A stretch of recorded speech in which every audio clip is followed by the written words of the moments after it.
Okay, we came up with 40 questions on this giant Slido thing, which is too confusing for me to read. So I'm going to pass the buck to Jeff because he helped open up last year so well. Okay. Go, Jeff. I was not prepared for this, Steve. Perfect. That's what you get. I mean, Come on, Brandon's waiting. well, okay. So as a group, we put together all these questions for you. It would be great if you could pick and choose which ones you wanted to answer. I don't know if it's possible to share this with you. I've seen you do this on your YouTube videos.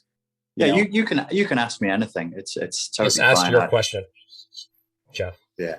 Summarize you can all fire anything at me. 6 or whatever you have. Okay. Well, I guess I'll interrupt you. So. The first thing I'll throw at you, Richard, and again, thanks for joining. We all really appreciate the time. Most of us are big fans. Yep. And it's great to be chatting with you again. Thank you for having me. So the first thing I guess I'll throw at you is one of your videos from last fall was you describing how the world is becoming BPD, which was really interesting. There's a lot of good material in there. I wanted to know if it's possible for us to recover from that as a society, as a world. If that's where we're moving, how do we fix that? How do we address that? How do we become a healthier people? So to give context to anybody who's not heard that before or not seen that video, it was a response to the common journalistic accusation that we're moving into an age of great narcissism. And I wanted to be a little bit contrarian because obviously we can see multiple coordinates for narcissism and say, well, actually, no, if you look at this with a more nuanced view, what you'll see here is actually more like borderline personality disorder than narcissism. And I don't know if I covered that in this video, but the good side of it is with borderline, the prognosis can be good. The prognosis with narcissism is bad. Borderline personality, or people who have been diagnosed as borderline personality disorder, can age out of it, mature out of it, grow out of it. That doesn't happen typically with narcissism, with true narcissism. So I think that we can change the world, but we must grow up. We must grow up, and we need to get out of a collectivist mindset, get back into a mindset of individual responsibility. And we need to stop being tricked into thinking globally all the time. We need to learn to start thinking locally again, because globally becomes this, well, quite simply, most of us, well, everybody here is impotent to do anything about global problems. There's no billionaires in this chat. And if there are, I would like them to contact me afterwards. I have a great pitch for you. So no, I think we need to come back to ourselves a little bit. So the prognosis is very good as far as that diagnosis goes. Okay, what about in Europe? Do you see a difference between these traits, these borderline traits, in Europe versus in America? Over. No, the wonderful thing about Tiggers is that Tiggers are wonderful things.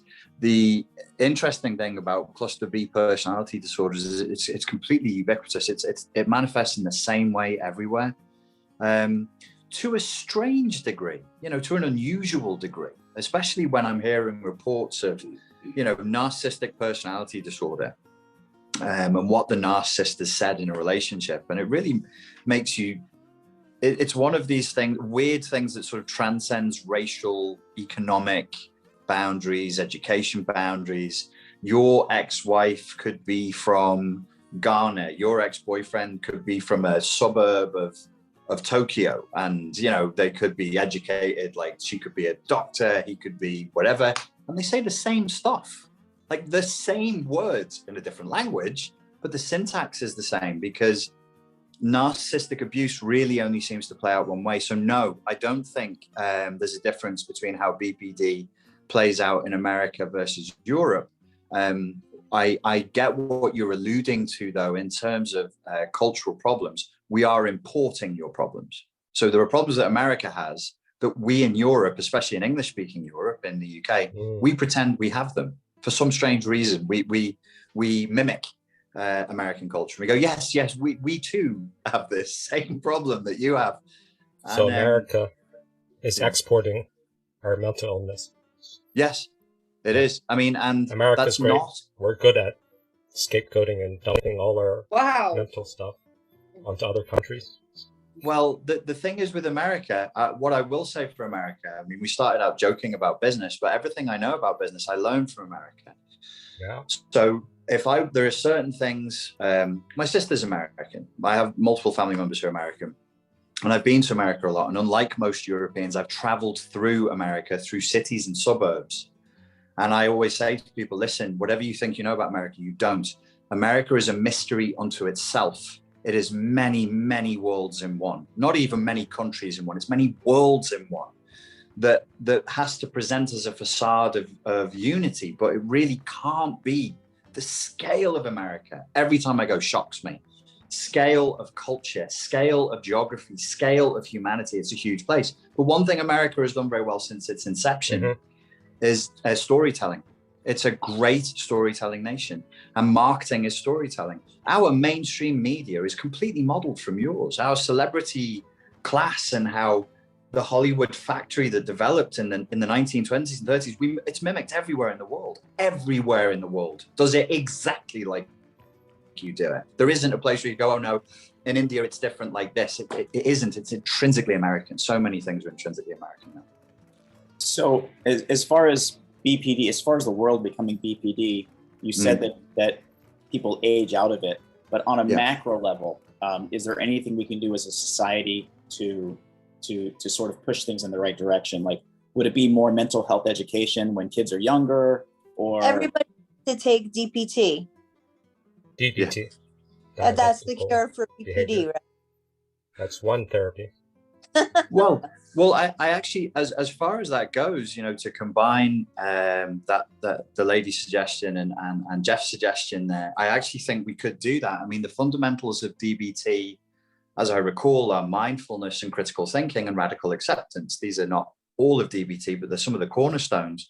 And wow, that would make a difference, man. That would make such a difference if, as children, we all wrote again and again and again, so that it was an unconscious response to engage in radical acceptance, to be mindful and to think critically about our own thoughts and impulses. And to the have world skills would be a better place. Say again? to self-regulate.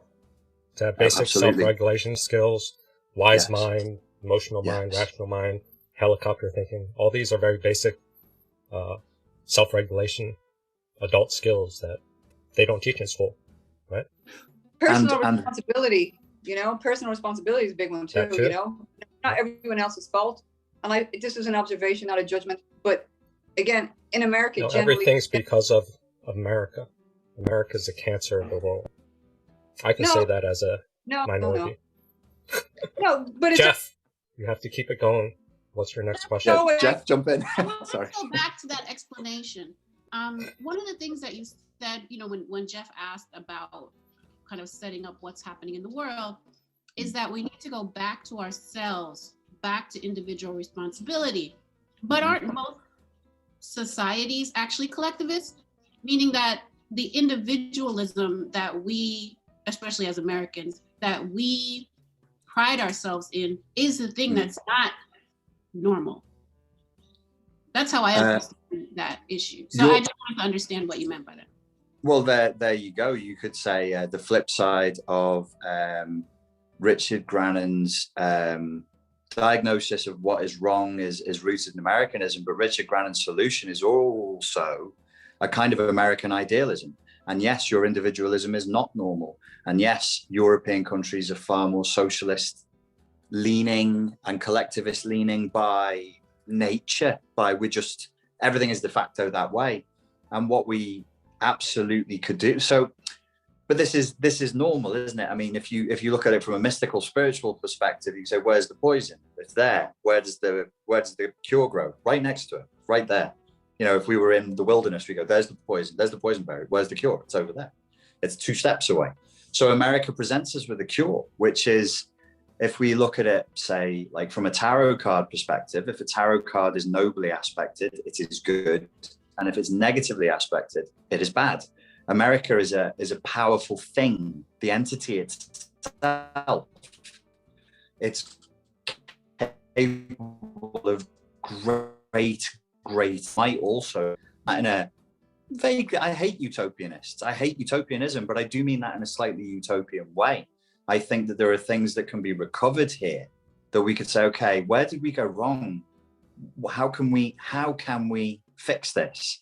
And you're right that there isn't a real philosophy of individualism anywhere in the world that I know of. And I've traveled pretty extensively, like America. The proof of the pudding is in the eating. Your lockdowns are nothing like what we have in Europe, nothing. Every time I asked in America, why are you not locking down? What do you know what we're doing in Europe? People would laugh and say, every single person, whether the Republican or whatever side of the aisle, whatever the background, they said this: Americans won't put up with that. Americans just won't put up with that. The end of conversation. And I'm like, that's called a boundary. So you do have that, and that's powerful, really powerful. Yes, we rule. Yes, you We're rule. the biggest guns. You suck, but we you suck rule. also. It's yin and yang. It's a Allison froze. the Someone else pioneering. jump in. You cut off pioneers. some pioneer. I like how you said before that, we are an experiment. And as the further we get away from the ancient civilizations, we have dysfunctions that have grown out of how we've been created So Jeff had an as a nation. interesting question. Does it have my name in it? Do you want to go into that, Jeff? Let's do another question. We'll get to that one next. I have a follow-up question, because you mentioned that the prognosis for borderlines was generally pretty good as far as personality disorders go.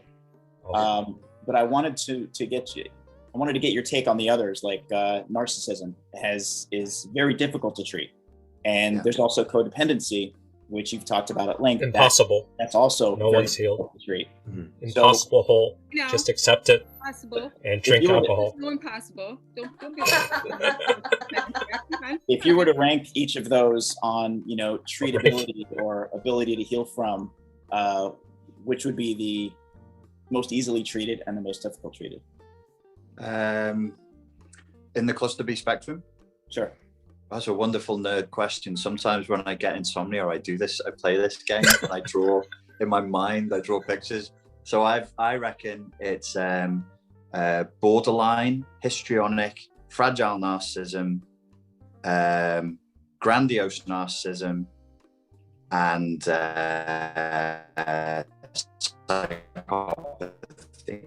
psychopathy. I'm not big on ideologically rooted, but ASPD may as well be. Grandiose narcissism, they're having such a good time. Why would they change for you?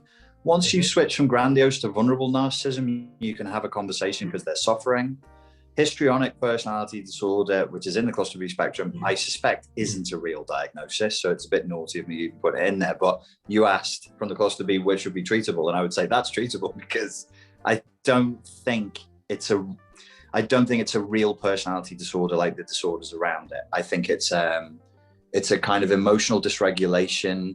It's a culture-based syndrome, and it's only permitted in certain places. And then borderline would be top, again, because I think 90% of people diagnosed with borderline are misdiagnosed, and they actually have CPTSD. And as Deep says, if you emotionally regulate people, many of these so-called personality disorders would evaporate so extensively that they pretty much could be considered cures. So yeah, that's how I would stack it. Thanks. I really enjoyed that question, and I enjoyed answering it.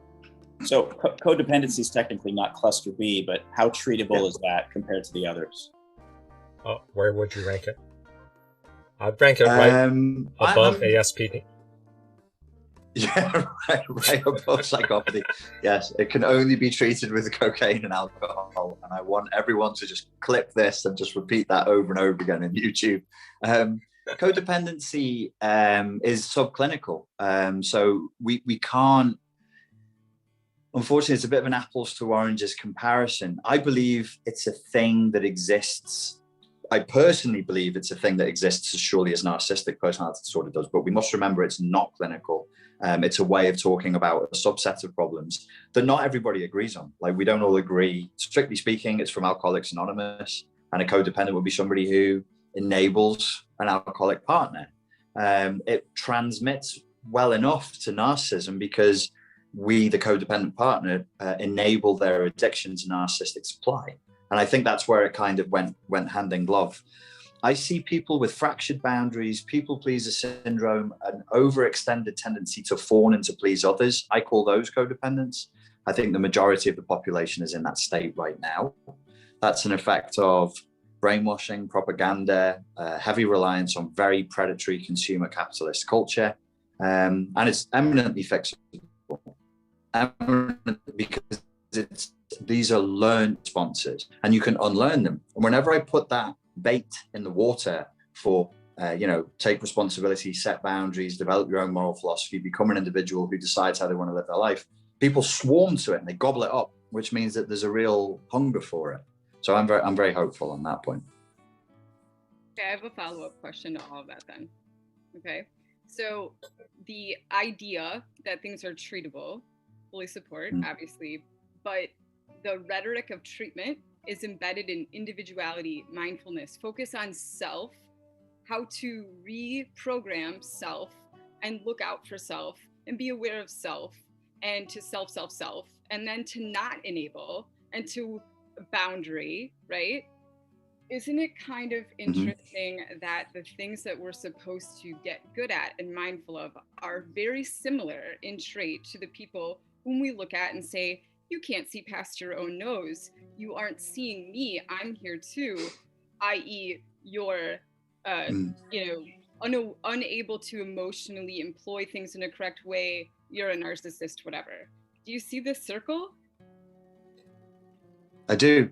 And if you remember I think the medical profession misuses the staff of Caduceus or somebody like that, who was a disciple of Thoth.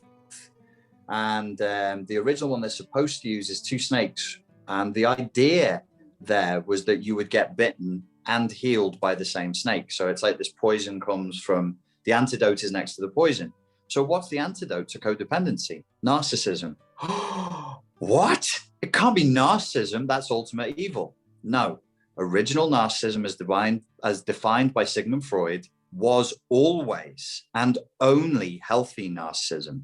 The idea of malignant narcissism is in the Freudian lineage, but it wasn't Freud. That wasn't Freud. So his idea of he was talking about a child's healthy love. They gaze at themselves in the mirror, they talk to themselves, and they only have a sense of self. It's a phase we're supposed to grow through. So the antidote to this is narcissism, healthy narcissism. Difficult to talk about publicly because people like low resolution solutions. And they're like, no, narcissism, bad, codependent, good. I've even heard people say narcissism is bad. We are the people with CPTSD. And I'm like, okay, do you know that narcissists have CPTSD? Do you know that they are codependents? They also have mental health issues. So we create this false dichotomy. Another element just to add to that would be to say, there is a piece of the puzzle that you didn't present here, which is the Adlerian piece, which I would say we have to talk about culture. If you're depressed, it can't just be in you. That's insane. That's an insane perspective. We have to consider that you're living a life that sucks for you, that you're forced to do things you don't want to do, that your needs are not accounted for, that you're being dismissed or exploited or enslaved. And if you are dismissed, exploited, and enslaved, you should be depressed. That's not an unhealthy response. That's a healthy response. We're weak on this in psychology because it's rooted. Psychology is so ideologically infected, so they can't or won't talk about those elements of it. Yes. I think that's a great culture is toxic. Maybe into a question that I've been having a lot, and it's not PC to say, but as part of one of the groups, I'm going to say it anyway. I think that Go ahead. I love non-PC questions. Recent history will say set it up. There are certain groups who have been objects of that type of behavior. It's just a story. Certain groups. In who've been objects of that type of social oppression. So we think about people who are the children of people who were formerly enslaved like 200 years ago. We think about European Jews. Yeah. You think about South Koreans who were colonized by the Japanese and had their head cut off. You think about, and so I think that things like narcissism are probably much more prevalent in these communities, precisely because it makes sense, right? Like if you were enslaved and you were, murdered and nobody cared, what happened to you and raped, it makes sense to be a narcissist. Yeah. And so I'm wondering, when you talk about the things that we should have in our education, et cetera, to change society, shouldn't we also be thinking about targeted interventions around issues of narcissism in these communities, et cetera?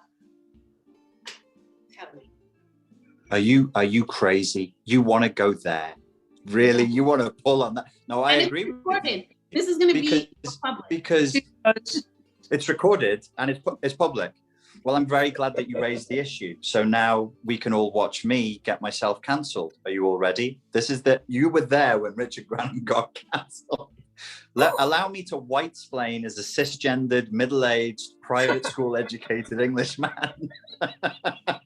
I can fix the world with my white savior complex. Look, if you say we take any community, and you say to me, not as forget my identity, you just say you do this. How would you help?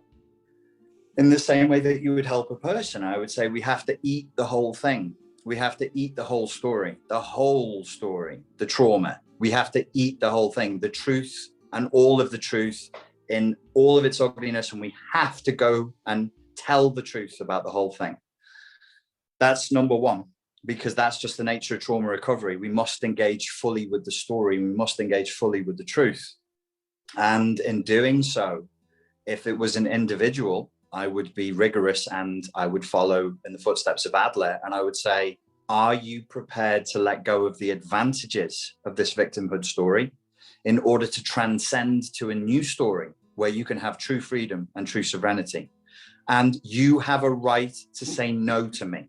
You absolutely have the right to say, look, my coping strategies are like this. I'm addicted to this. My victimhood narrative is all it. And in which case, I would say, okay, it's not my place to force a client, but I would love to be granted the permission to treat any community who's experienced this long term as though they were a CPTSD client and to speak freely.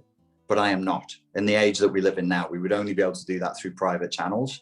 And I can break down. I did just today, actually, coincidentally, through a psychoanalytic lens, discussing CPTSD of somebody's experience in an ethnic community in America. And I said, this is what you will have experienced. We have to talk about reactive abuse. We have to talk about projective identification. We have to talk about scapegoating. We have to talk about whether you're the black sheep of the American family and whether the rest of the family has been enjoying you being the black sheep. And then as a family, it's a family intervention. We have to come together and say, look, guys, this has happened. It's ugly, but we have to accept it to move on. We keep pushing these things under the carpet and into the cellar. As Jung warned us, that which we push into the shadow comes back and possesses us. And we are living through shadow possession. 2020, 2021, it's going to be worse this year. It's pure Jungian shadow possession because we will not look at the truth and we won't face the ugliness and the reality. And honestly, it's true in individual therapy, and I swear it's going to be true at a social level.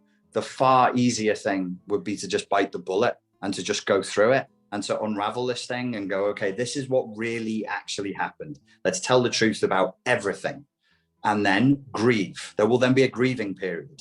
Once we've grieved, we can move on. We can move on with a clean heart. There's so much guilt and shame and suppression now.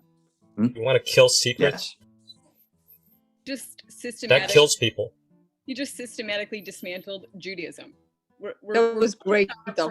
We're based on oppression. We even have a song. It's Al Hanisim La'avotenu. It's all about, hey, we got screwed, but we're okay. It's entirely, we're oppressed, but we're still hanging on. If you take that away from them in a mass way, which I wouldn't use the term mass or anything, right? What would we have? Nothing. Yeah. We would have to assimilate further into what acquiescence. Well, I think that's where, you know, as we move forward and we grow, we have to say, what are our attributes? What are we contributing to the community? And you know, in that particular case, would the future be a watering down of that particular group's identity? And a client asked me that, as though the group could be reduced to a client, and they said, am I at risk here? I would say, yes, you're at risk. You might lose your specialness. You might lose your identity. Elements of your tradition might lose their primacy, because it's so much easier to hold on to an identity in opposition. When you're in opposition to a broader culture and everybody's against us and we hold together and we do this and we do it this way and we speak this language, and then you can hold it. If you go, hey, everybody loves us and nobody cares, what's next? MTV, the Kardashians, consumer culture. It's already happening. And I can see people in different communities losing their foothold on the youth. And I can see them scrabbling to rebuild a narrative of oppression, which is in some cases is completely false, and it's poisonous. It's so poisonous, because you can't have division on your terms. It's like saying I want evil on my terms or chaos on my terms. It comes on its own terms. So you say, can I maintain my identity? Yes, there will be a cost. Is this the cost you're willing to pay? Some people are saying yes. Holding on to an identity, right? I'm going to shut up after this, right? But holding on to an identity is supposed to be what is individualistic. It gives people meaning and purpose and value. Some people drive craziness to it. Walk around Brooklyn. I'm an Irish American, and that means I care about this. I'm an Italian American. It means I care about this. If they found out they truly weren't Italian American, if they found out they were from, I don't know, Bologna and not Sicily, it would implode their world, right? Yes. And people hold on to that. And so it's funny. It's interesting to me, because I like the understanding that our identity. It's a very fragile identity that we have if it's based solely in history that is over 200 or 300 or 400 years old. The idea that I could come up to this meeting and say, I only have value because of Irish, Slavic roots, and that's why you should listen. I mean, it's a bit, you'd be like, oh, great. And now I'm going to sing you an Irish folk song, kids. And then I'm going to sing you an old Slavic love song. No, thank you. Let's be... Say again? I said, not with a Scouse accent, you're not going to sing an Irish song, but go ahead. You were going to ask me a question before, and then you got cut off. What were you going to ask me before? Allison, you're being called out. Shit, I'm old and I can't remember. It's okay. It's the codependent in me. It's the codependent in me. I used to teach in schools, and if there was anybody in the class whose question got missed, I'd be like, oh, I have my own codependency issues to deal with. Sorry, Jeff, I cut you off. I'm trying to remember. Okay. Jeff, keep it going. Yeah, so Richard, a high-level philosophical question for you. Awesome.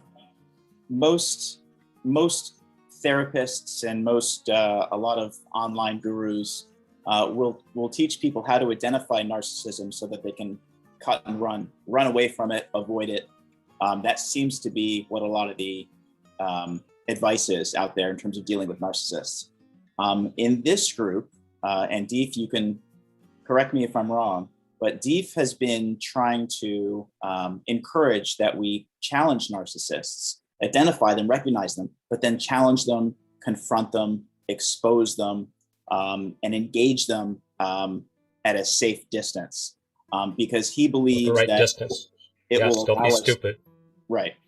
He believes that it will allow us to build our character, become stronger people, and better prepare us to deal with the next narcissist that comes along. So I just wanted to get your take on that. Allow me to give you a slightly slippery answer, which is that I do not believe it's useful to think of narcissistic abusers as otherworldly monsters, as super powerful. That's the view that they want to present to us. So the Wizard of Oz is a silly old man behind a curtain twiddling a bunch of knobs. They're scammers, they're con artists.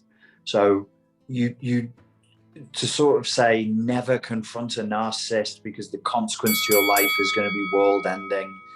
I mean, you do need to look and say, how true is that? Maybe sometimes it is true, but I've had clients tell me things about what the narcissist could do to them that it's so unlikely. And at points They're I'm just saying to them, like, if anybody They're did this tracking to me. you, They're reading my email. Yeah. They're everywhere. Yes. Yes. I'm surrounded by narcissists. I'm like, they're everywhere. Is your ex-boyfriend in the NSA? Is he CIA? Like, and even if he was to act this way, so I would say, like, okay, now we're talking about psychopathic abuse, not narcissistic abuse. And if this is real, this is a topic for you to be engaging with the police, not with a life coach that you found on YouTube. It's a police issue. It's a criminality issue. So no, I think that we could all afford to be a little more courageous in calling people out, for sure.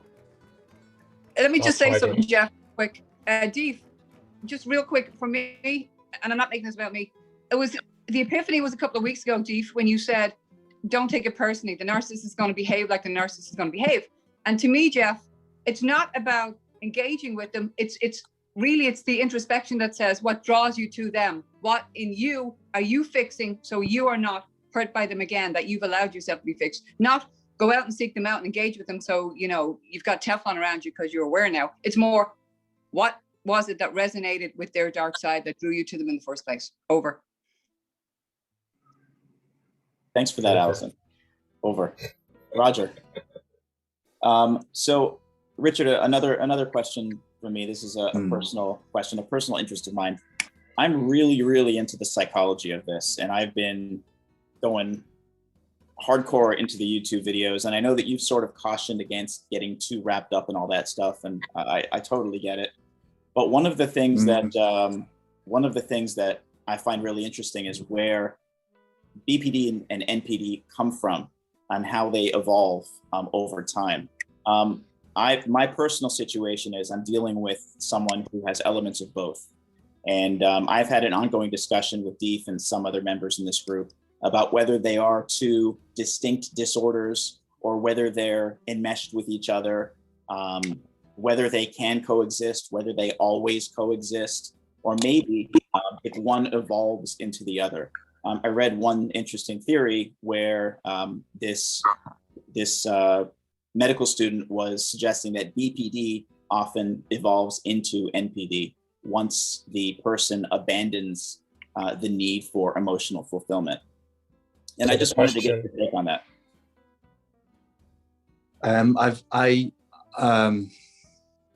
Bleh. The medical There's the student's answer. not wrong. Bleh. Yeah, bleh. That's the answer.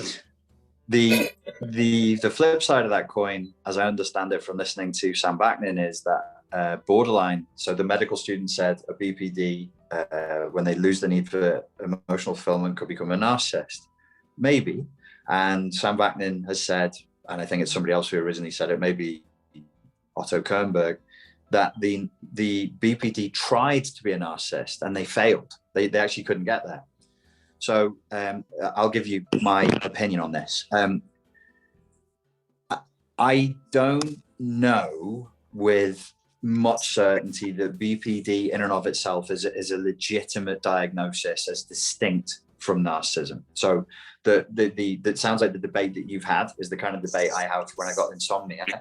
And I do think that so many coordinates are ticked for fragile narcissism and BPD that probably we could do away with BPD and talk about fragile narcissism.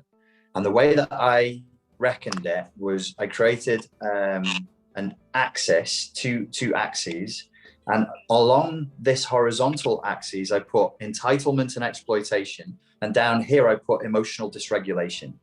So what I would say as I'm not a clinician, but what I would suggest to clinicians is we ask, how emotionally dysregulated is my client?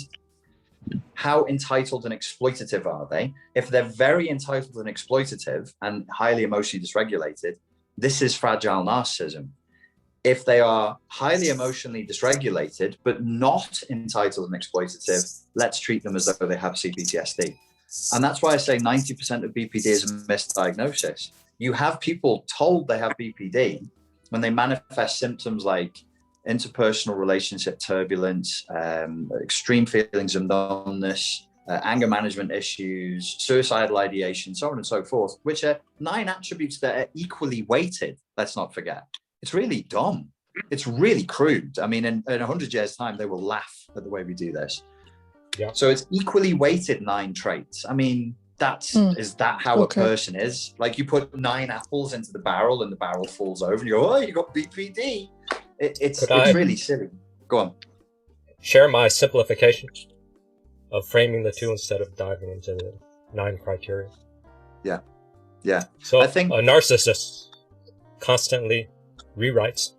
So the way they communicate is rewriting to build up their grandiose supply.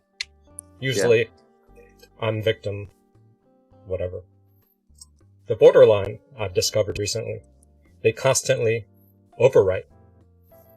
So they're telling a narrative to overwrite their story and make you feel invisible because they just talk like the internet, shoutbox.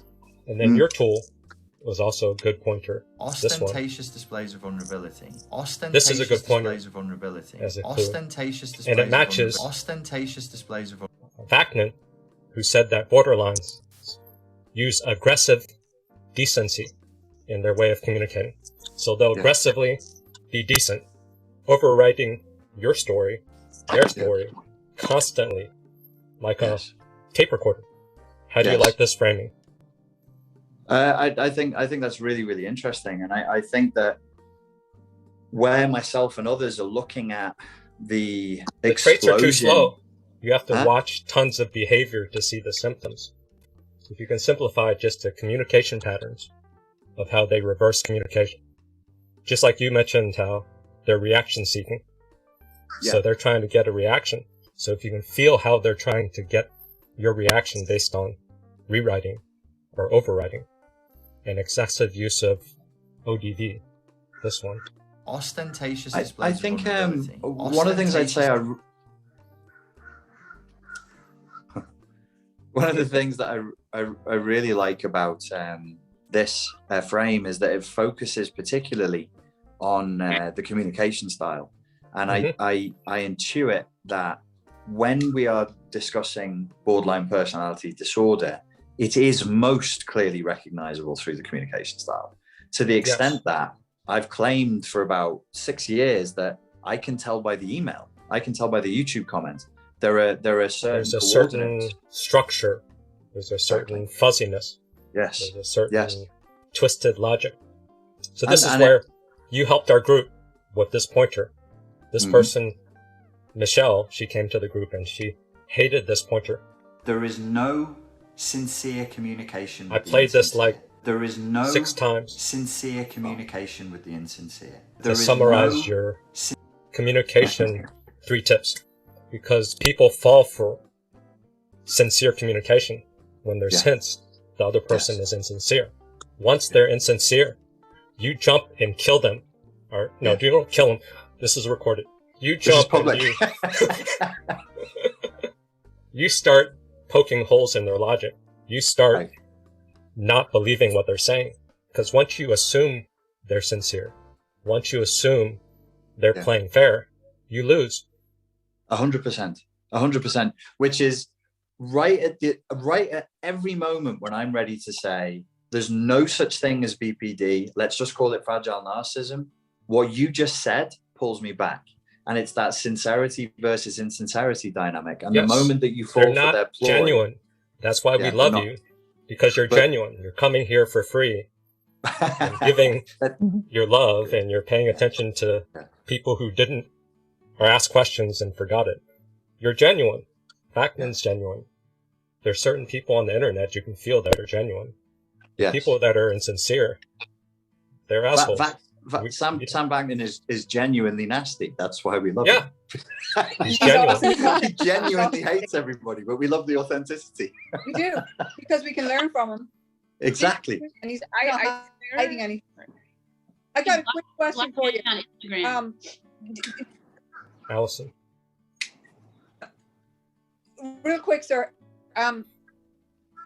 Do you believe at all that there's just a continuum of narcissism and just everyone somewhere falls on there, the healthy to the malignant, and every cluster B on some level? I think Vaknin said this, or maybe I'm misquoting him, and that wouldn't be the first time, is on there somewhere. And the difference I feel, and just for me, is your willingness to be self-aware, to fix yourself, versus someone like my father who's a malignant narcissist, and you know, he's been enabled for 80 years, he's not going to change and he doesn't care.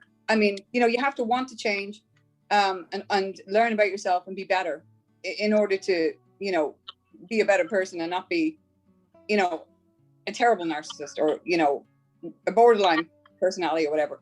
Over. Did that make sense? I don't know. Yeah, it did. Just a quick sideline.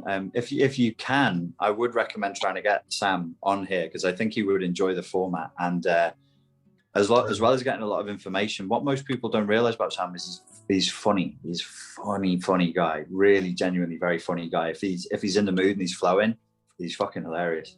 To that point, are we all on a scale of narcissism in the Freudian original sense of healthy narcissism? Yes. Are we all on a scale of personality disorder? No. Are we all on a scale of some kind of personality dysfunction that would be a subclinical? Probably. I mean, let him without sin cast the first stone. I've not met the ultimate neurotypical, sane, balanced person who's, you know, there's no darkness in the heart whatsoever. And maybe I wouldn't want to. I'd probably slap him upside the face. Oh, you're so good. How loathsome. Go away. But I hear you. I think that we have to be realistic about personalities. You know, we're very attached to the idea that we have a personality, that we have this thing called a self, and it's special and unique. And you know, the more you look at psychology, especially abnormal psychology and personality disorders, you start thinking, well, my personality is really a series of reaction formations to trauma. In the psychoanalytic sense, even my sexual preferences, the food I like, the music I like, I can trace it back to trauma, how Freudian. And so, you know, I personally don't find that nihilistic or depressing. I just look at that and I go, no, I just think that's the way we are. The problem comes when we start the ego clings to the identity and gets stubborn. And so many of our problems come from there. If we were fluid and alive, like before we were talking about identity as being the source of individuality, I don't think it is.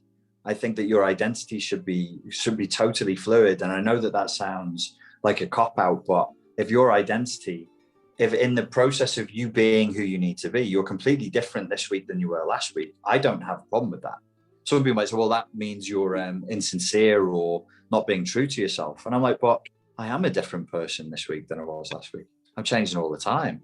And I don't see that as being a fault. I actually see that as being, you know, that's just, we're growing, we're changing, we're rivers of information, we're flowing, which, you know, all the time. And that's where we stay alive. People who rigidly cling to old identities, they're the ones who tend to get sick. That's what a narcissist is, by the way. They're clinging to a corpse of an identity, a fantasy identity. And that's what they present to the world. It's stinky, it's old, it's mechanical, it's predictable, it's archontic in the Gnostic sense, because it's incapable of creativity and flow, because it's bereft of humanity, and as I see it. So can it be reframed as the ability to adapt?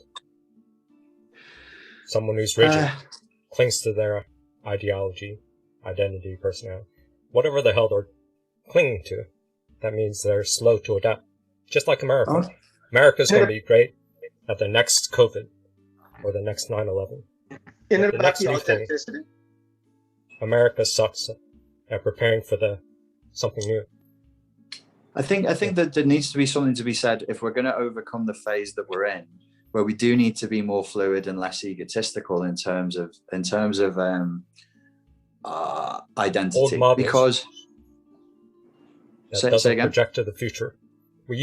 America in general, probably the rest of the world, cling to old models based on history, Yeah. But it's not, it's just projected too much into the future. There's no strategy. There's no planning to see what's coming next, because that's uncomfortable. That's an investment. It is uncomfortable. It is uncomfortable. And I think we broadly, I wouldn't say there's two types of people in the world, but we could broadly say there's two approaches to life. Either we rely on history and culture and ideology and the past, or we rely on ourselves. And it's much, much harder to rely on yourself and to ask yourself the question afresh every day, today, what is good? What is bad? How should I live? That's a pain in the arse. Whereas if I could say, well, my people have been doing it this way for 2,000 years, I couldn't possibly be wrong, because we live the same way we were living 2,000 years ago. There's a comfort in that. So you externalize the responsibility, you abrogate the responsibility.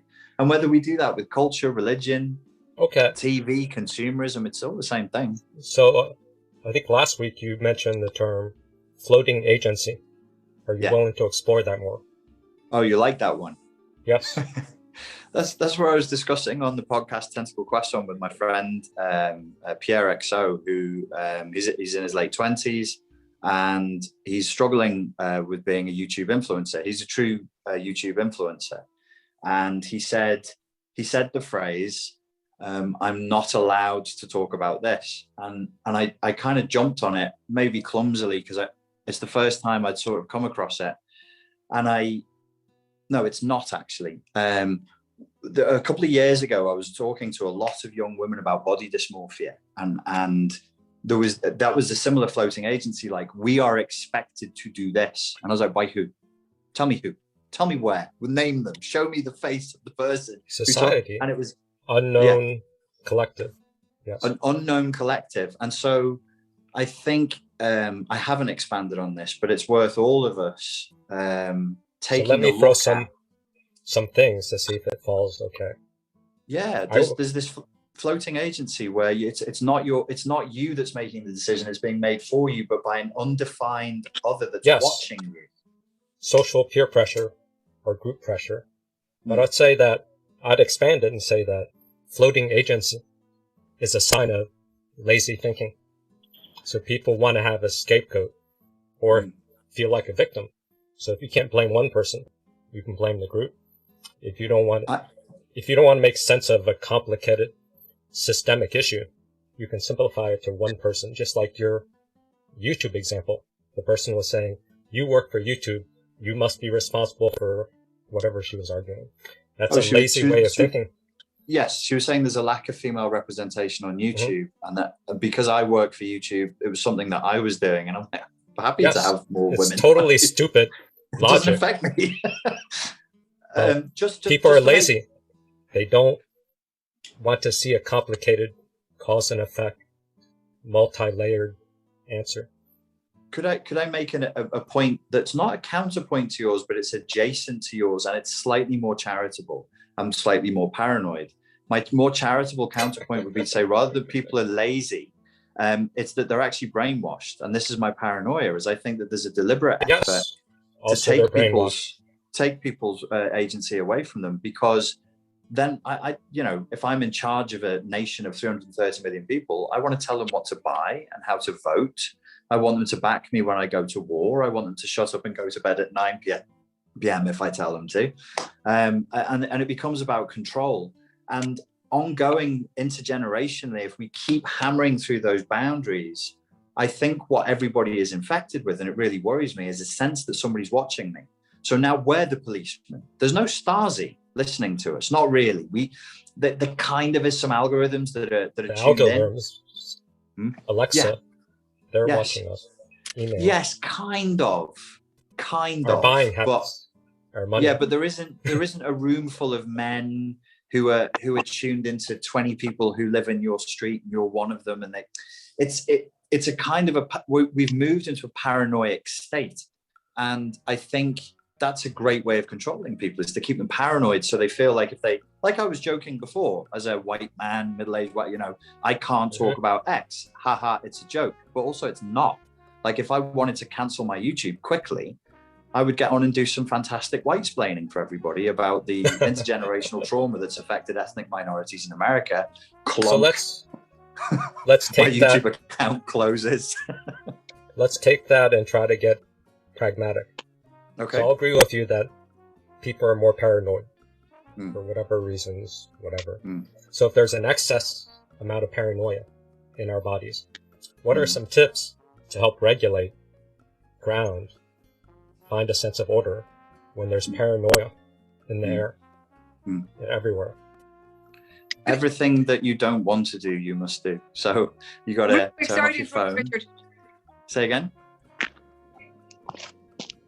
Say again.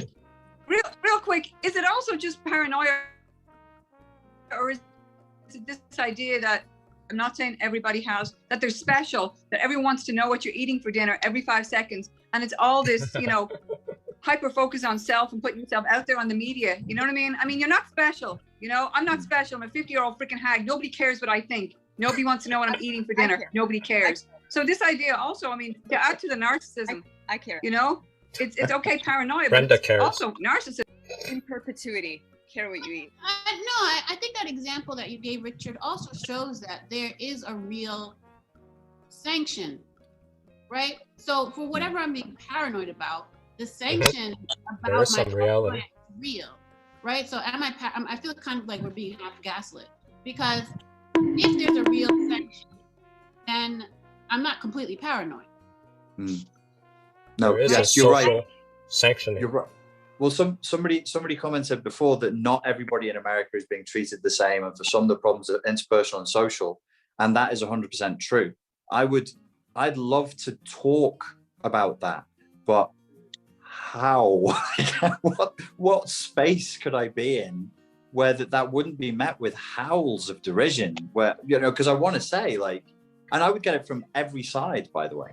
Every side would be telling me to shut the fuck up. But how do you do, how do you heal without telling the truth? There is economic disparity. There's historic issues here.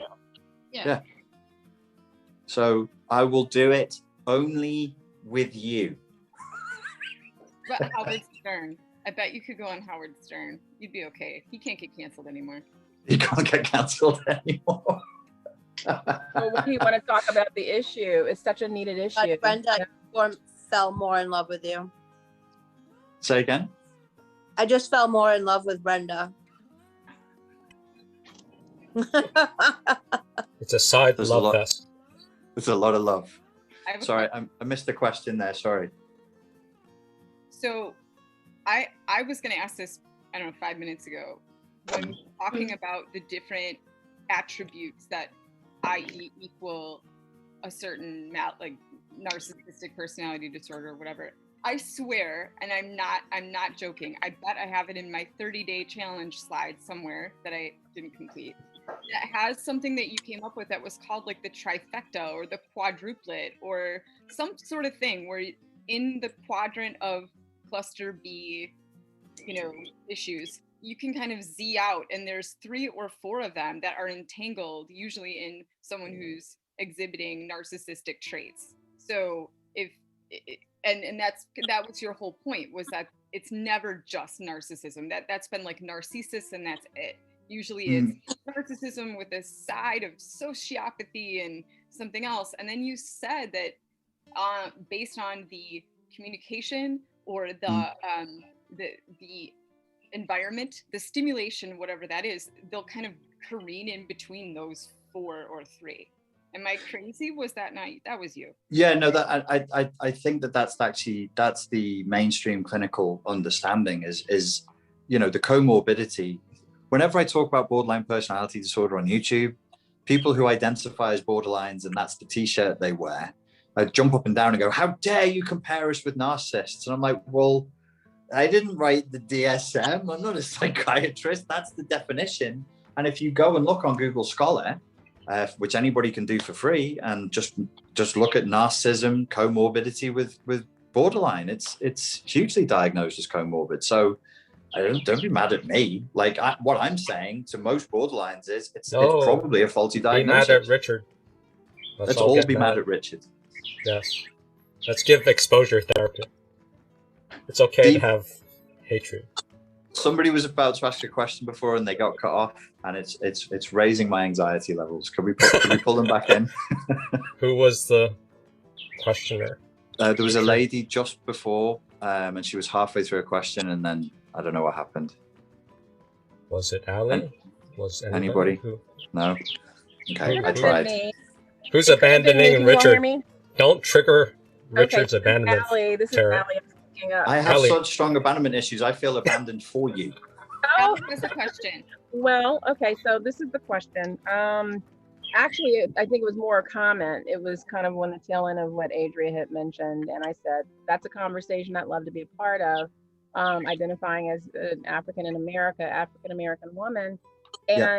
so often it's such a hotbed subject, a hot potato that almost no one wants to touch it. However, as you so poignantly stated, Richard, how can we heal without being truthful, without being fully self-expressed? I just feel like it's the pathway to transcending whatever it is that's ailing us. And if we're blocked at the past from even going there, how then is that possible? I tell you what, I have I hope I don't regret saying this later. We'll do it. We'll do a private YouTube, and it will be, or a Zoom. If you stay on my mailing list, and from SpartanLifeCoach.com, and we'll organize it so everybody. So I won't be publicly forcing people into the conversation, because people watch YouTube and they act like they're at a university lecture that they paid for that they didn't want. I'm furious with this content. So we'll say to people, you can only come to this Zoom if you want to have this conversation, and it's a conversation. It's not me telling anybody what's wrong. I would be adopting the role of saying, look, based on what I know from CPTSD, these are my questions. These are my suggestions. Okay. Yeah, you can have a soft approach and put disclaimers there, you know? Yes. Yeah. Okay. Many disclaimers. Yeah. And then maybe even have people kind of opt in based on that disclaimer. Yes. A total opt-in, because there's something about that I want to say historically that I've had inside of me for so long. And I'd love to just say, like, just so that we can just identify the coordinates of what we're talking about historically with real precision, and then go, okay, how do we move forward from these realities? How do we move forward from 1860? Tell me. Because and what are our expectations, and what are we doing, and trying not to have like a left or right wing, or just be open and ask the question, say how. Like, this is what happened, 1860 to now. Let's talk dates, let's talk numbers, let's talk facts. Now what? And try and keep the emotion out of it. But we'll try.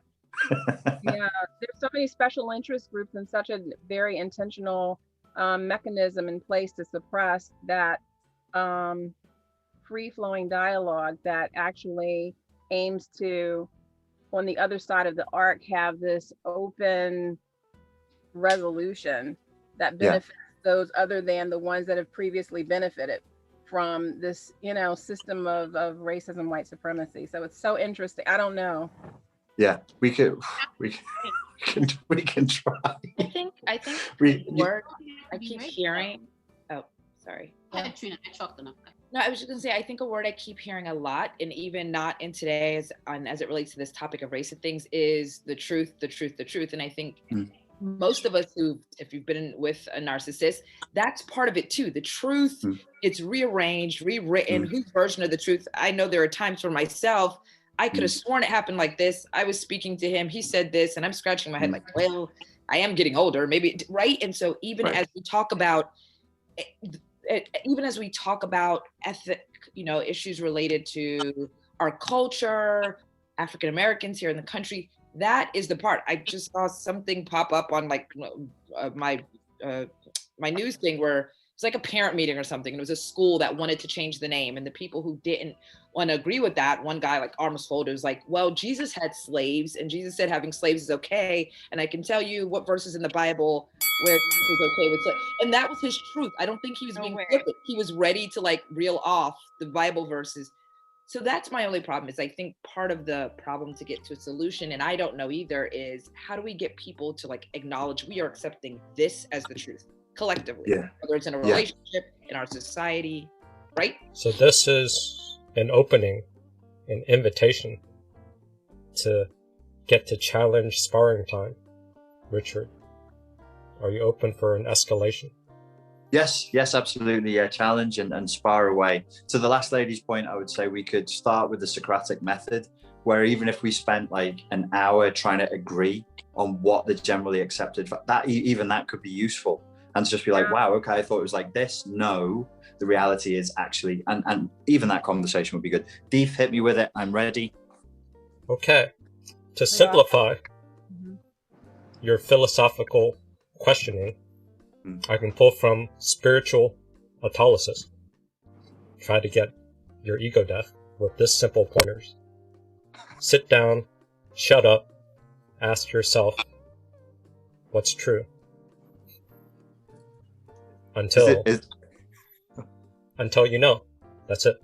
Sit down, shut up, ask yourself what's true. What's the truth? What's real? What the fuck is happening right now? We're too quick to want to grasp for answers from the guru, from a philosophy. We can't just sit in the uncertainty, in the gaslighting, in the chaos and just say, I don't know what the fuck's happening. Yeah. And I don't know what the fuck's happening. You don't know what the fuck's happening. I don't know. No one knows. Let me just hang out in this space. And I think it's worth saying to that, which is a great point, is like the courage that it takes to do that. It's much easier to just grab the content, the position, the ideology, the guru's words, and shove them in the anxiety space.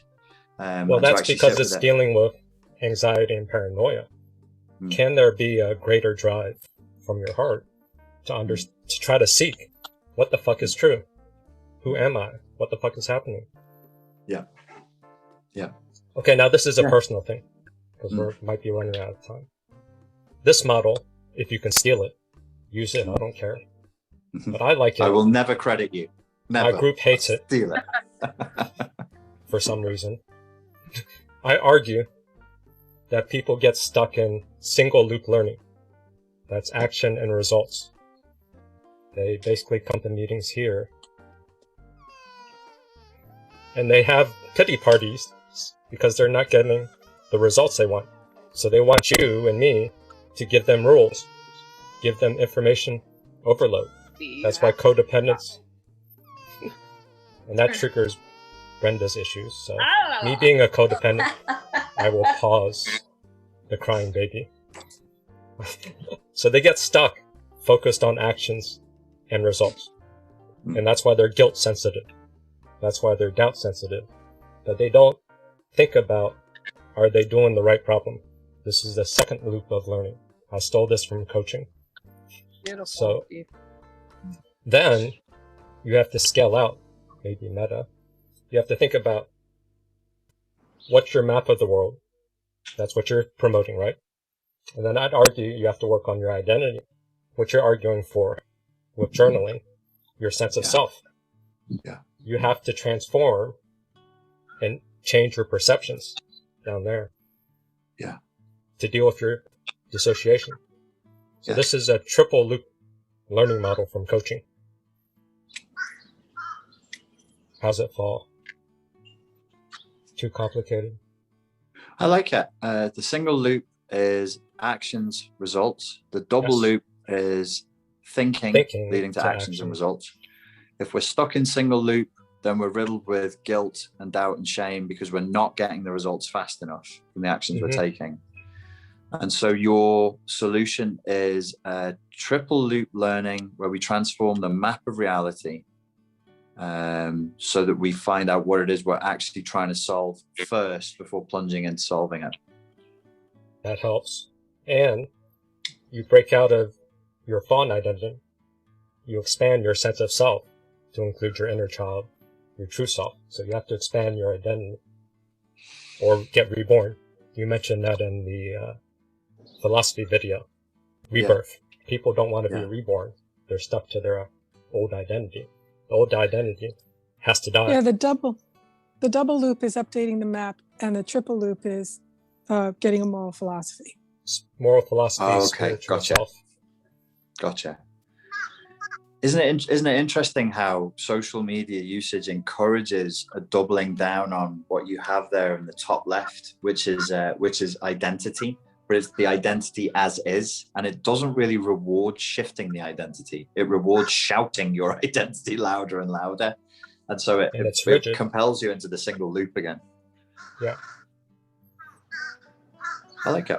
It's interesting.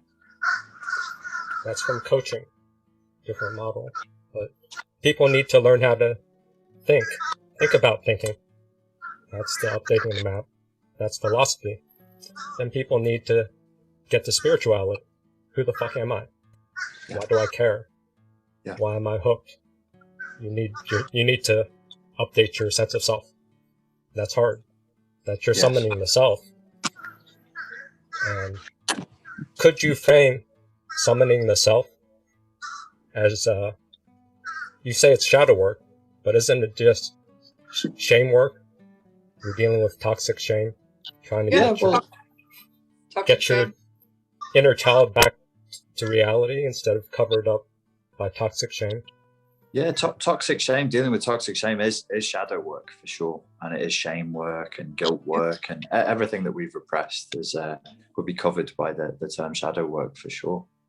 And that's why it's so hard, because shadow or shame is what allows you to hide. It's easy to blame narcissists and everybody else for our problems and to say, look, others.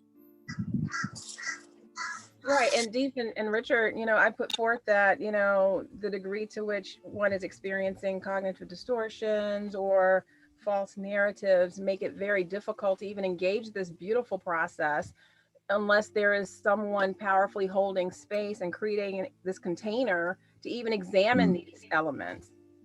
Mm-hmm. The container part, the relationship, that's what's missing on the internet. I'm having a relationship with you as an avatar. Yeah. It's a little more real time on Zoom, but on YouTube, it's not real time. Everyone's projecting, you're projecting. It's not a real time relationship. So it's not, and it's not healing shame because it's a relationship with an avatar. Yes.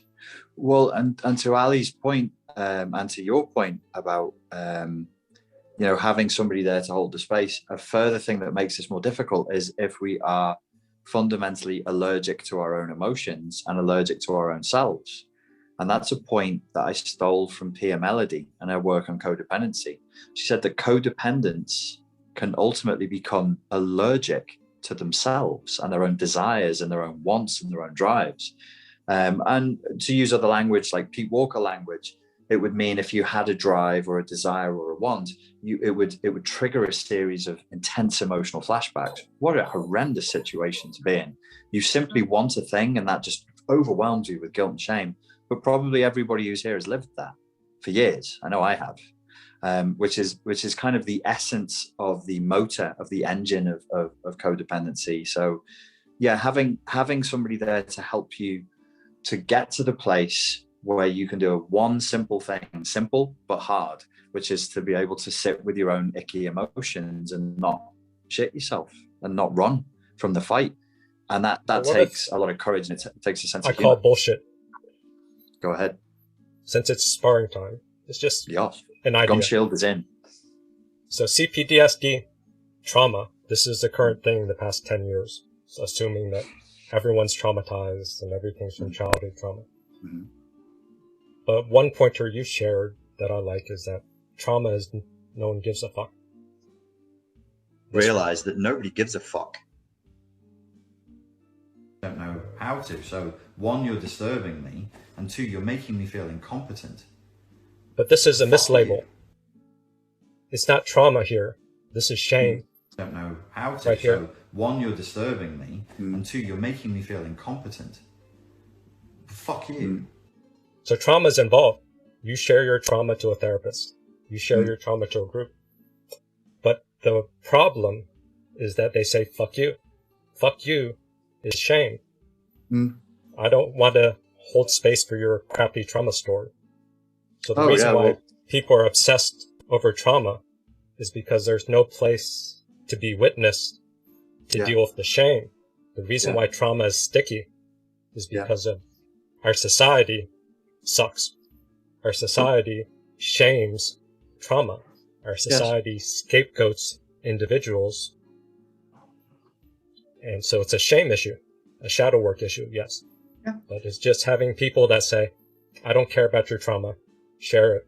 I'll laugh about it. And somebody else. We share can your we fucked can up we can trauma. be stronger than that. We can say that broad scale psychology has failed. So has psychotherapy, and so has psychoanalysis. And I stand by that. I stand by that 100%. That's what got me interested in doing this. Was I worked for the institution, the institutions plural. When I came out of university, I was very lucky. I worked for the probation service. They gave me criminals who were drug addicts to work with, and I saw how they treated them, and I saw what they were doing with them. And then I worked inside of the education system, and I saw how they failed the kids with the psychology that they're trying to teach the kids. It's failed. It's largely speaking, there is no area in the world, in industry, in sport, or in the military, where you are tested on performance, where anybody would get away with such a massive amount of failure as we have in psychology. Yes. They lie about the feedback. That's why everyone's scared of emotions. The therapist will say you're healed. They'll cover up your story, create the illusion that you feel good, but you have no skills. You don't update your map. You don't expand your sense of self. It's a shortcut that's fraudulent by a bunch of neurotic pussies that care about being liked, but don't know how to navigate the real world.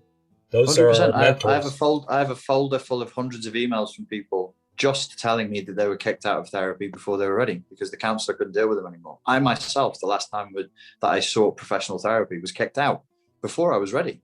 But he was bored. He yawned in the sessions. He was bored of me. He didn't know what to do with me, so he kicked me out. Their shame kicked you out. Yeah. His uncomfort with his shadow was dumped on you when you're vulnerable, seeking help. Yeah. Broken. Well, you get kicked when you're already down. Exactly. But what had happened in my process was we'd done me being traumatized, and then it was time for me to get back to life. And he just couldn't help me because he himself didn't have his life in order. So I'm going. He's hiding. Yeah. He's hiding. So I'm taking boxing lessons from somebody who cannot box and will not box. And you can't do that. It doesn't work. We can't be being told how to live our lives by people whose lives are a complete mess. They don't have to be paragons of virtue. They have to be saints, but they should have their shit together to a basic degree. Yes, therapists do not. They're losers. But also, and this is public. I have a question. My hand's up. Can I get my question? Allie, I'm sorry. Aren't you one of the few correct ones who know bullshit? Oh, wait, we'll get to you. Allison, you finished? Allie, you want to jump in? No, just real quick. Dave, aren't you the one that says to us when we come in? You two fight it out. Go ahead. I don't care. I'm not police. Let Richard be Papa. I'm not into fighting. I have my hand up. I'm trying to respectfully merge into the conversation without clipping anyone's words. This is sparring time. Okay. It's messy. Go, Allie. I'm dropping the rope. Not into sparring. Not my monkey, not my show. Anyway, this is my question. I'm a brain injury survivor, multiple traumatic brain injury survivor, Richard. The only reason I disclose is because the question is so big. I don't know how to frame it, and I've given up on. I've chosen to no longer spar with the words on paper. So I'm just going to put it out, and hopefully, you can support me in adding shape and dimension to it. So essentially, this is the question. If there's basically like an overt dismissal of the acknowledgement of CPTSD and the APA and other powers that be that divides the DSM, okay? And I know we're in version 5 right now. I'm wondering if there really is no interest in treating persons in a way that it's kind of on par to this whole business of treating cancer. The business of mental illness and mental health is kind of on par with the business of cancer, cancer screening, cancer identification, cancer diagnosis, and cancer treatment. It's a multi-billion-dollar industry. And so you've got all of these, industries intertwined into it. Certainly big pharma, Monsanto, all these engines that are so capitalist driven that I don't know if it's even there's almost no incentive to fix it and flattening the model. Instead of making it so incredibly big where everyone is on, pharmaceuticals and then all of these powerful psychopharmacological interventions and what have you, it just feeds the machine. So I'm wondering if we were to look at it from the standpoint of these are all just kind of biopsychosocial adaptations of trauma for many of us that are struggling and spend our lives in therapy, in groups, in sessions, in failed relationships here, there, and everywhere. What incentive is there in a way to say, you know what, maybe we were wrong? And then all of these therapists lose their money streams. It's like a cash cow industry for so many feeder industries. Yes, don't steal their paychecks. The system is more important than your trauma. Yeah. Hospitals, all of the. Yeah. Well, no, it's kind of a statement. And, it's not really a question, but. Well, to answer the implicit question, what is the incentive? The incentive currently is zero. And there is a broader conversation that we have to engage in here, which is how do we take individual value and apply it collectively? Because we are utterly failing to do that now. Naively speaking, this is a question of how do we deal with evil? There are people who could help. There are people with the money and the resources who could help, and they choose not to. Why? Because of evil, because of a lack of moral virtue, if you want to use that kind of language. They don't care. What do we as humans do about that? It's not that we can't fix the problems that we face. We can. We fucking choose not to. Wow. There's a whole can of worms that, that's a whole conversation I would love to have. And we'll probably be having it for the rest of our lives. And we do need to have it, but I don't have an answer to that question. Like, how can we, the people who see money as more important than human suffering, what do we do with them? Well, we do our best. I guess this is part of the effort of what we're doing here today. We kill them. Exactly. It's kind of a rhetorical question because it's almost like this huge who moved my cheese, kind of rhetorical pondering. Yeah, because the thing is, it would change the face of a lot of industries as we know it. People would have to up-level their knowledge and information and continuing education. So business as we knew it would change with regard to the healthcare and mental health care system because the ladder was leaned against the wrong walls, plural. Yeah.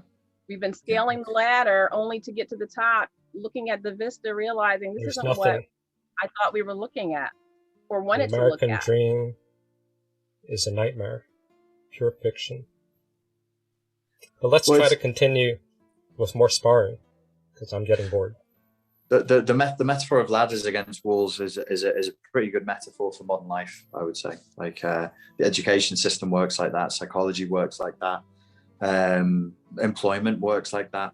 You climb the ladder and you get to the top finally, and what you thought would be there at the top isn't there, and you're looking at the wrong vista completely. I mean, that's the intrinsic nature of midlife crises. Go ahead, Beef. Hit me with a couple more. I have to go to the gym soon and yes, punch we the have bags. a time limit, so that's why I want to. Okay, so I'm gonna throw something out there. So we've talked about. Devin. I'm sorry. Go.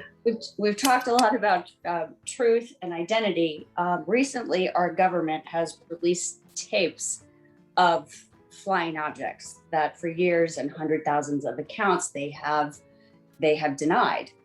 And so I feel like we're in this space right now where not too many people are commenting, not too many people are moving on it, but it's almost like now they don't, to me, it appears that in they're hiding something, they've been hiding this and now it's in plain sight and people don't know how to react. It's this, I feel like it's a slow reaction that there isn't a whole lot if you have to go look for it, I mean, it's out there if you see it, but UFOs. Yes. So what? Yes. Well, I'm just wondering, like, how is it that for so many years they denied it? They denied it, and now that it's out there, that it's a psychological mind fuck. It doesn't because exist. It didn't, because don't listen to the news. It's all I fake. think that there's a case for saying that is the point, that it's a psychological mind fuck. So many things that we're being put through at the moment are mind fucks. I mean, it makes no sense. You look at the UK, they say everybody get vaccinated and you'll all be free. Everybody gets vaccinated and they say, oops, no, we were just joking. It's the lockdowns that reduce the levels of death. So you can expect more lockdowns in your future, but we're already vaccinated. Yeah, sorry about that. We got confused for a minute there. So everything is kind of crazy making. And I see this as an effort I do not believe for 1 second that this is a sincere effort towards whatever they call it in the UFO community. Do you know, Deef? Is it disclosure? I think it's disclosure. The sort of the utopian moment in the UFO community is, finally disclosure. I saw on Joe Rogan's Instagram today, he was very hopeful. He was like, here we go, finally. The aliens are coming to rescue. No, nobody's coming to rescue us. They've known about this. My father was in the RAF, and they knew about this 100% back in the 1960s and had plenty of evidence of it, and they just denied it the whole time. There is a reason why they're talking about it now, and it is to affect us. It's to give us a certain effect. With narcissistic abuse, whatever you feel, you can assume that that's what the narcissist wants you to feel. So if you feel confused and paralyzed and sort of disempowered by the fact that this is happening now, go ahead and assume that's what they want you to feel. Confused, paralyzed, and disempowered. Like, why now? What are we doing? What's going on? That's probably what they thought they would like you to feel. Who cares? I'm aware of it, and it feels like a control click. It's just like one click to gain control in an arena where they might feel like they're losing control. I feel dissociated. Okay, can I ask a question, Richard? What brings you joy besides going to the gym? When you wake up every day, what brings you joy? Over.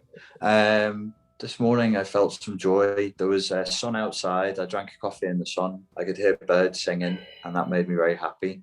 I do some work. That makes me happy if I feel like I'm doing good work. If I dance, I like doing bachata. If I have a good dance, that makes me happy. My sister's kids. I like dogs. Just the simplest stuff, really. So it tends to make me the happiest. Hey Richard. Richard, when you have kids, how emotionally regulated will they be?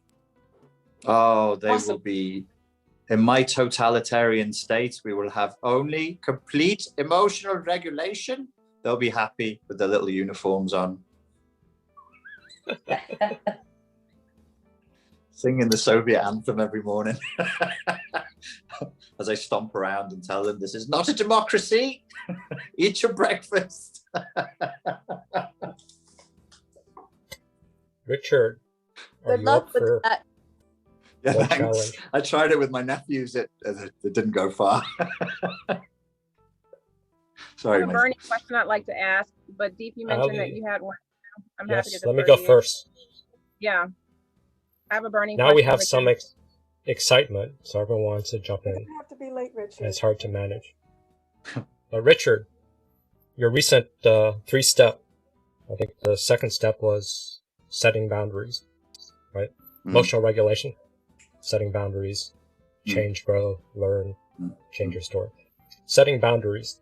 I have an issue with boundaries because codependents suck at setting boundaries. Even if they set boundaries, other people don't care. So what's the use of setting a boundary if the other person doesn't honor it? Then codependents will just say, no contact, leave. And that's a stupid enforcement. And codependents come here and disrespect me by setting boundaries. So they don't understand the dynamics that boundaries is about respect, not entitlement. So a lot of people are taking say no, set boundaries to be an asshole, to be entitled, to just cry and say, I matter, I want it. Just because I want it, I should get the world to cave to me. How's this counter argument?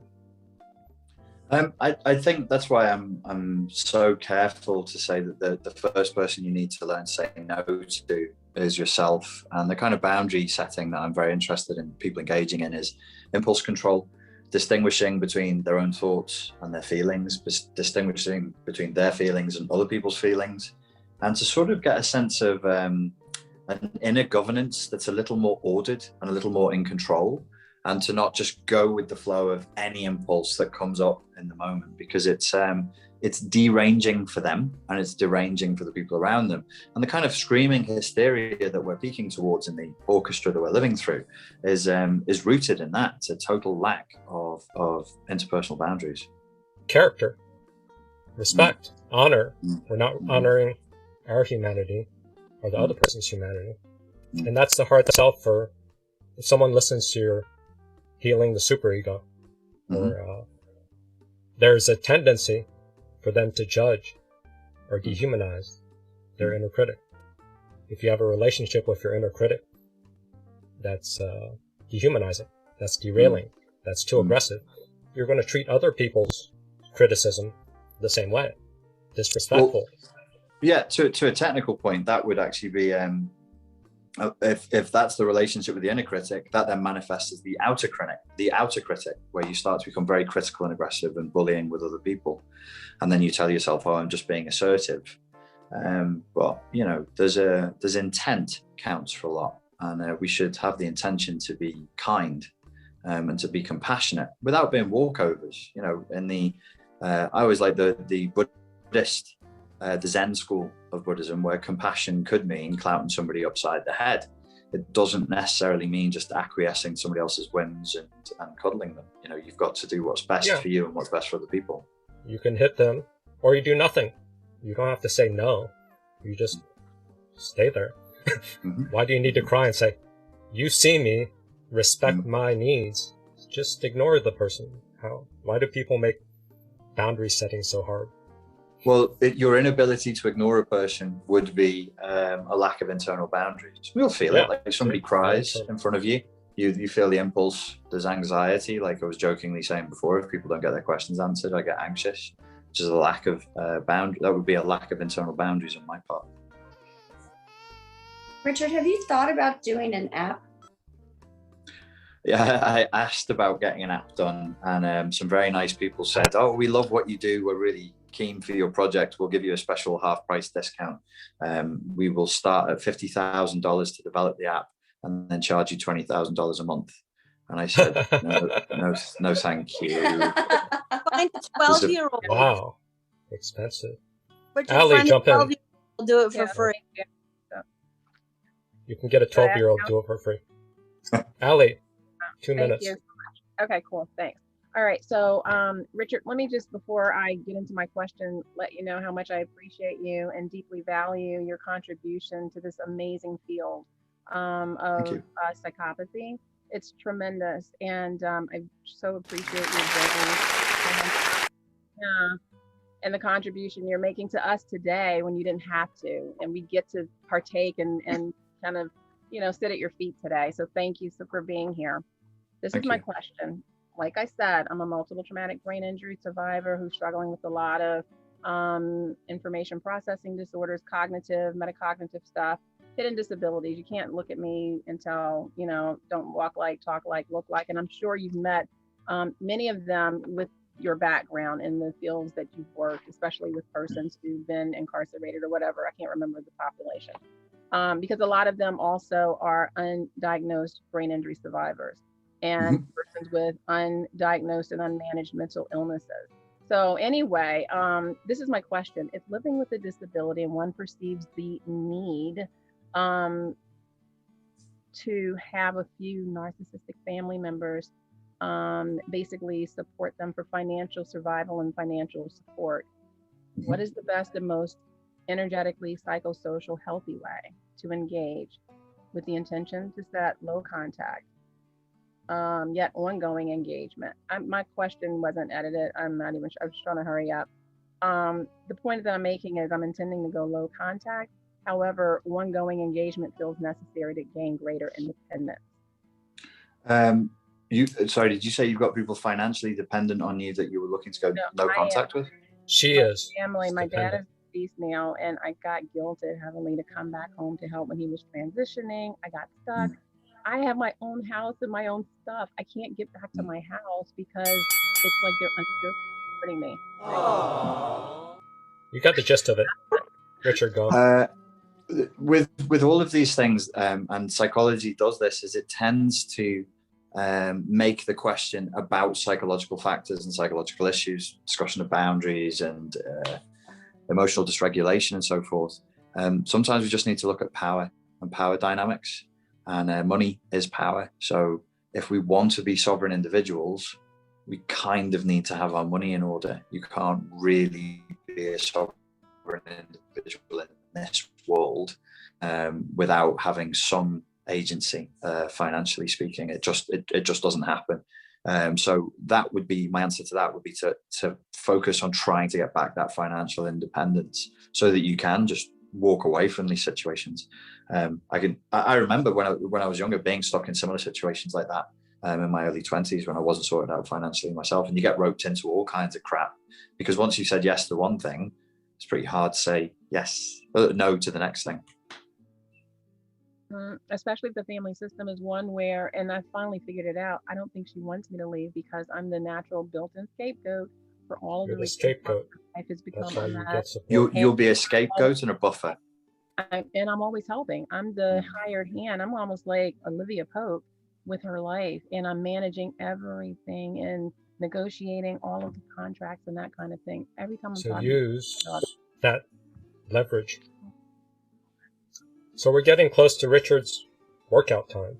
We don't want to steal that from him. But I probably missed like 80% of the questions because Did you have I'm a a question? terrible moderator. That's for your next course. Now you can go to the gym and think about how to answer that in a course, and we'll test it out for you. Just so FYI. Yes.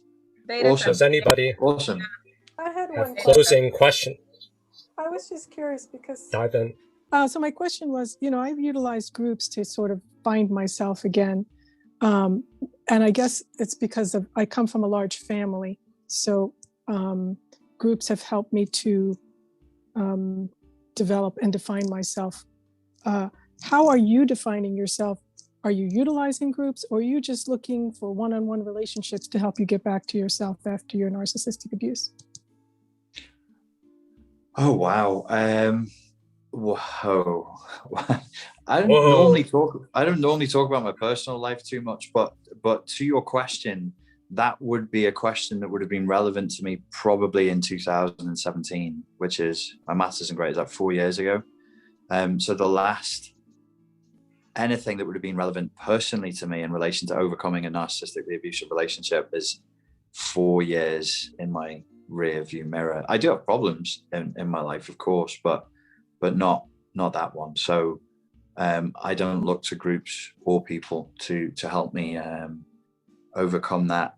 Oh, no, that's not true. In 2017, I saw the therapist that I spoke about, who eventually got bored and kicked me out of therapy. that was one person I used, a professional. Mm-hmm. Richard, I have another question for you, if you'll indulge. Yes, sir. You have years of content on YouTube about personality disorders, narcissism specifically, and I'm just wondering if your exploration of that subject is starting to wind down a little bit. It seems like you're more interested in maybe pursuing some other avenues. The last time you joined us, you said that you wanted to explore some other things that maybe weren't quite as safe and might be a little bit riskier to dispense publicly. Do you feel like you're repeating yourself now? Do you want to move away from this kind of stuff and do other work? I definitely felt like I was repeating myself in the narcissism and the CPTSD space. People would continuously ask me questions that I would answer with "stop your emotional flashbacks and develop your emotional literacy." And at the point, it became like a meme that I would say that all the time. I don't answer questions like that anymore. I still find the topic fascinating. I don't have an infinite hunger for it. I would say I would touch on it like once or twice a month, and that seems to be about enough for me. the other thing, a couple of other points, I no longer really read the literature, and I used to. So I'm not up to date. And so that's why I would always say, you know, Sam Vaknin has always known more about the subject than I do, and he reads the literature. And so he's more current. He's a bigger authority for that. I am doing things that I find a bit more risky. I'm talking more about philosophy, which is fun.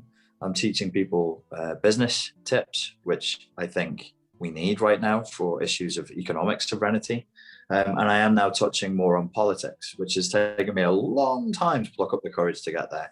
But just in the last few days, I've started talking more about politics, which is tough. It's really, really tough because it's new for me, and trying to keep your sanity in a very, very, very emotionally dysregulated space is challenging, but I'm enjoying the challenge so far.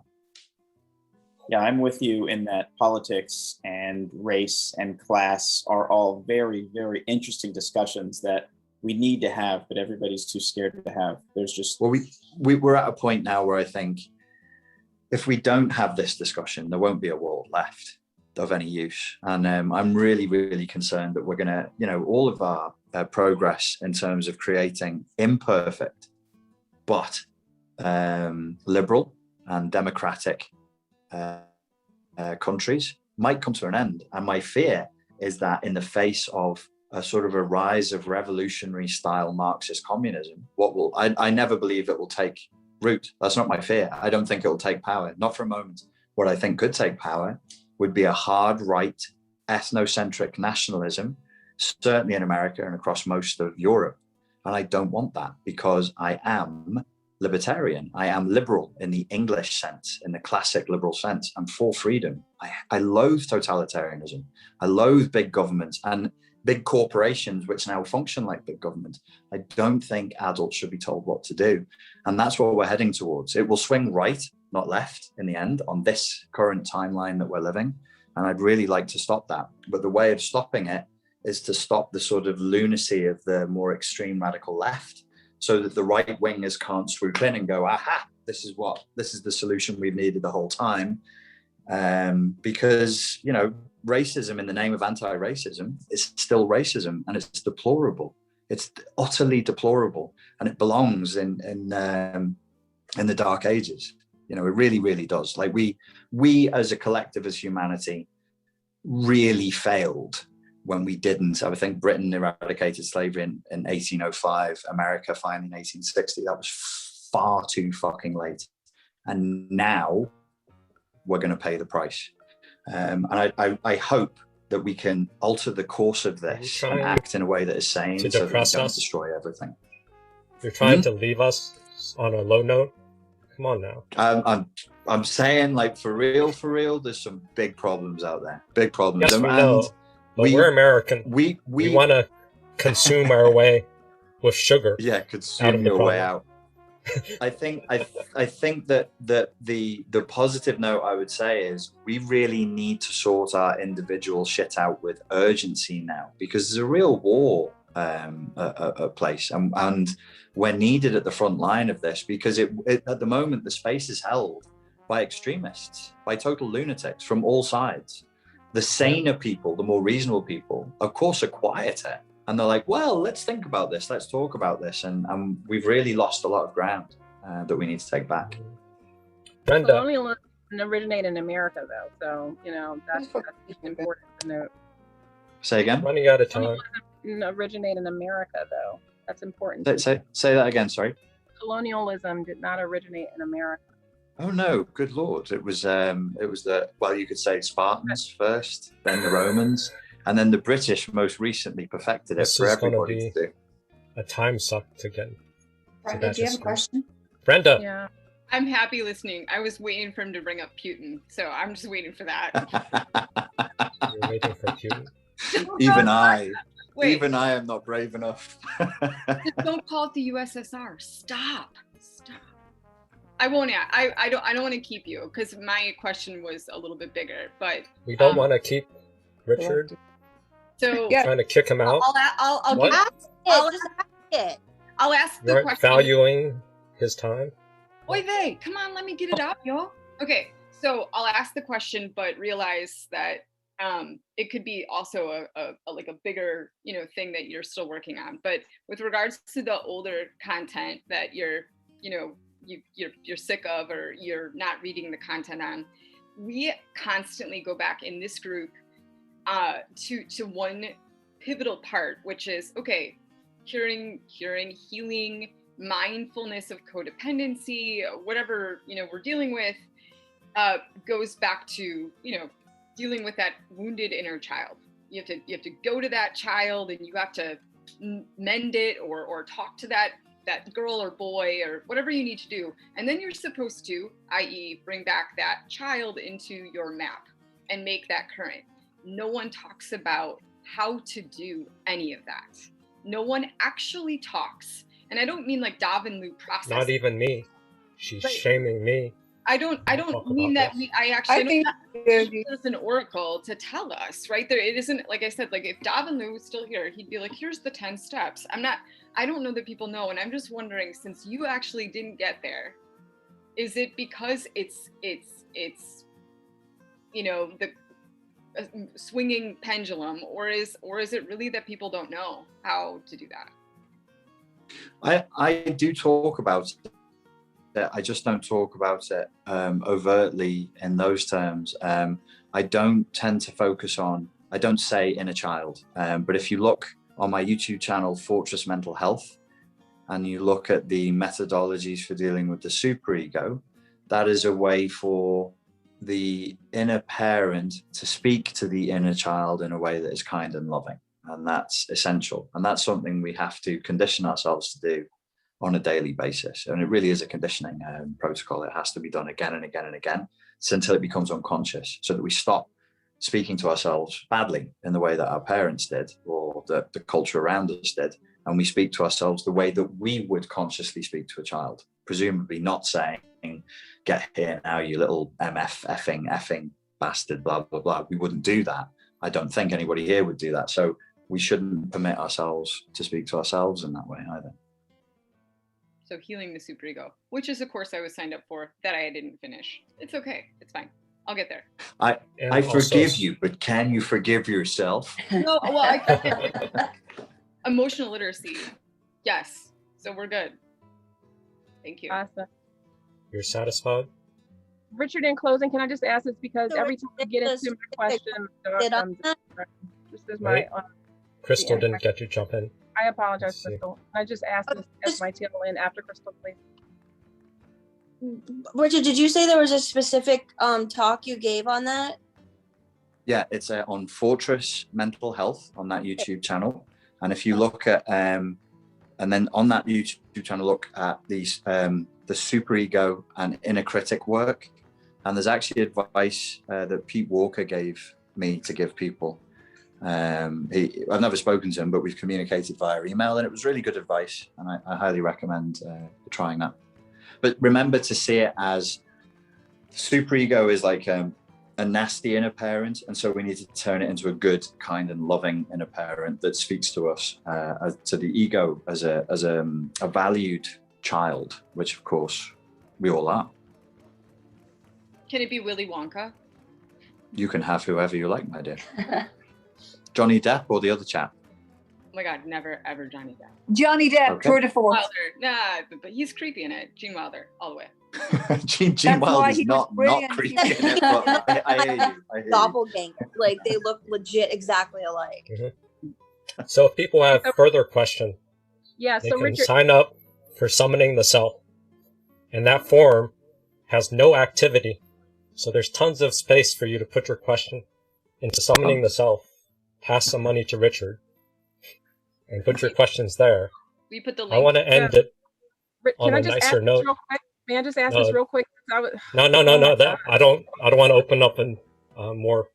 I want to end it on a worship. Opening it up. Okay. I want to worship Richard. This is one of our favorite quotes. This is codependency, ladies and gentlemen. It is a neurotic This drive. simple No pointer. choice, no freedom. To Plus serve, the whiteboard. to serve, to submit, to fawn, to supplicate. It is a terror of negative emotions in yourself and in others. the terror Yes. of negative emotions in yourself and in others. Simple, precise, in your face. I want to go on the record and just say that my favorite part of this meeting was when we played Richard Grannon for Richard Grannon. And the slightly bewildered look on my face. Every time he's like, Every "What time for a couple did I of seconds, I'm like, who's that guy?